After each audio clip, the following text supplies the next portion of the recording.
We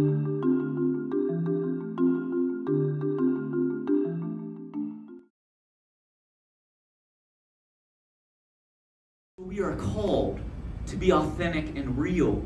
So when you're around other people, I had a great experience with a friend.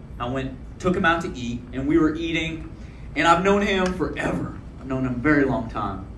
And I love this man. I love this man. So we went out to eat.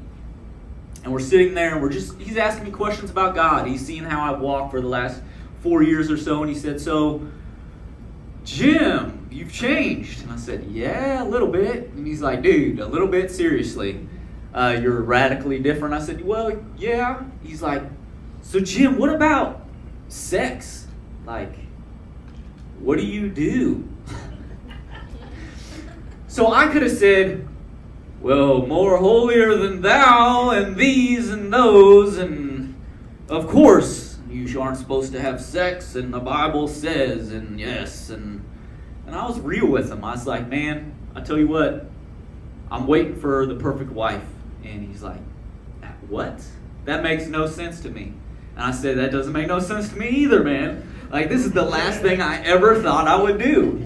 I was like, "You know me. You know who I was." And so for me to say that, and then he says, "Well, how do you do it?" I'm like, "Well, it's really hard. I have a lot of people surrounding me and supporting me and helping me, and I rely on God." And, and then we talked about some other things, and he brought up some really good questions. And I was able to confide in him and share some failures in my life. And he was like, "Wow, so you're not perfect." And I was like, "No, not at all. That's not what it's about being perfect." And he was like, "Wow, okay." And so he was able to ask questions, and I was able to be authentic and real in who I am and share with him what God has done and the struggles that I have. And I believe that God has used that in his life to bring him a step closer to God.